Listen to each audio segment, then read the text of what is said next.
Hi there, it's Nathara again.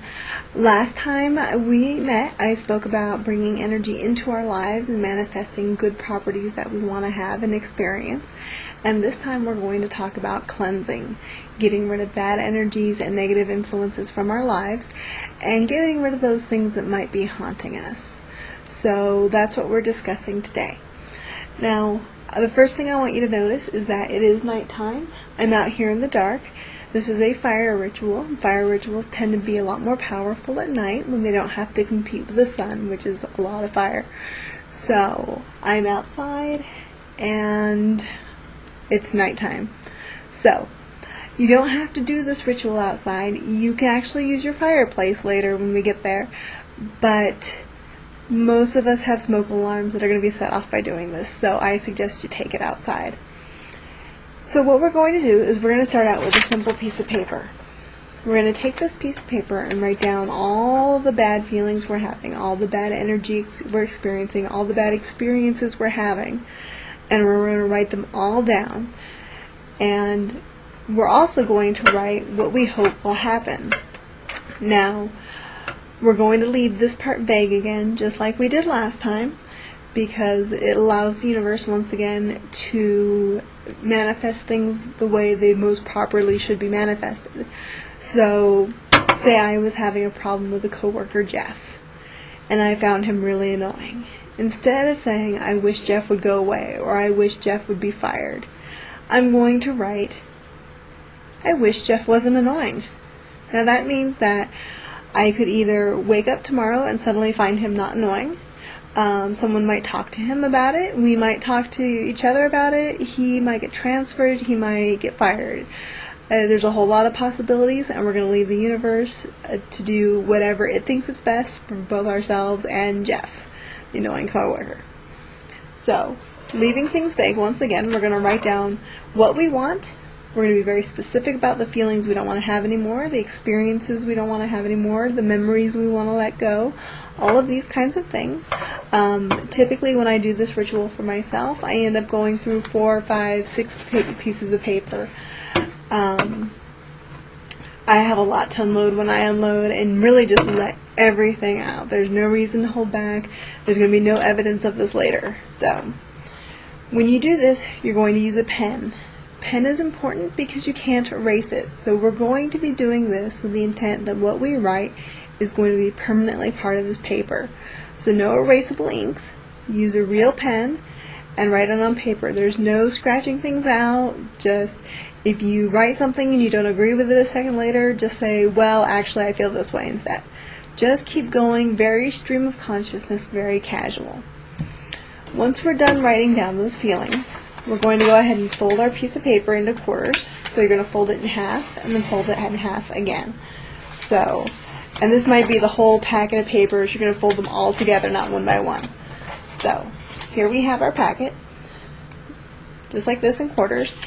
And the really potent part of this is we're going to add some herbs to this piece of paper that are specific for purifying. I suggest you use anise, bay, cedar, especially cedar chips if you have them laying around, chamomile, frankincense, lavender, rosemary, thyme, or verbena, also known as vervain. These are herbs that you probably have laying around. They're probably on the street when you walk by. You might cook with them.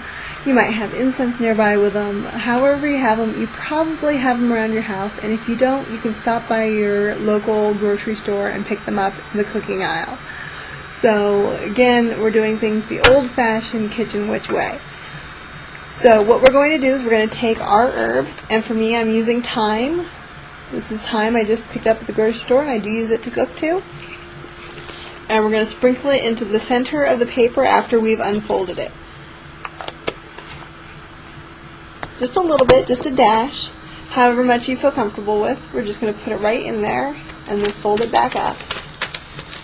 I'm going to send this herb right into the center corner by folding it this way. So this is important because this is the first part we're going to set on fire. Now, for fire safety, we're going to use a container. Now, a lot of people recommend using fancy metal plates that you can buy in a metaphysical, witchcraft, or New Age store. They're very expensive. They can range anywhere from $20 to $60 to $200 depending. There's no need for us to do that. I have pots and pans and they are fire safe. So that's what I'm going to use. This here is a typical pan used for camping. I like to make my eggs in it.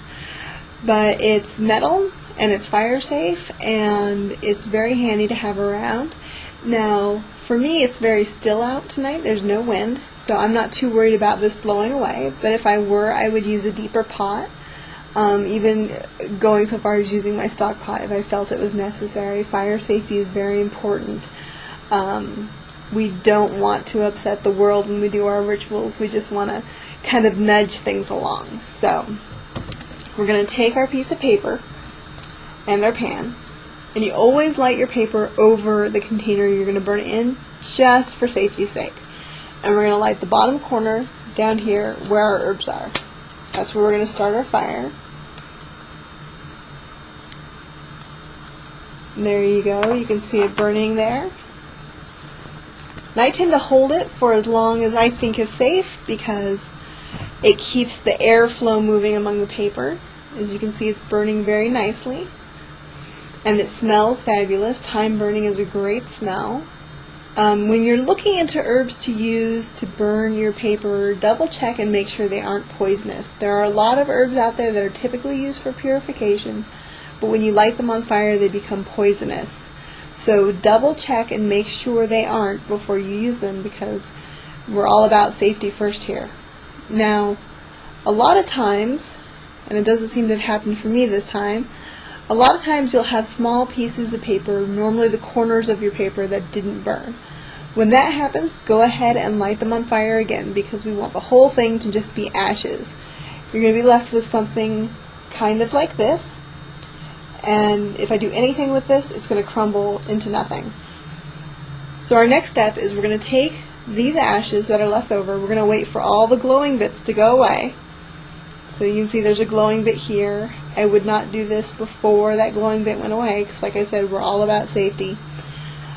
When this is done burning, we're going to take all the ashes, we're going to mash them up. You can pick them up in your hands and rub them this way.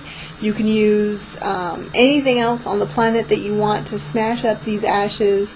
We don't want them to be in chunks like this. We want them to crumble apart into mere dust. Once we've finished doing that, we're going to release them. We're going to send them away. We're going to release them into the wild, so you can toss them into the wind, into a nearby flowing stream. You can go ahead, for me, over my back wall here, I have a wild field of desert, so I would just toss them back there. I can take it to my favorite park, whatever works for you. You're going to take this and you're going to give it to nature. So dispose of it safely, and then afterwards, you're going to clean this pot. You're going to clean it so that you can put it back in your cabinet, and you're going to get all the energies off of it. So when you clean it, just imagine everything washing away.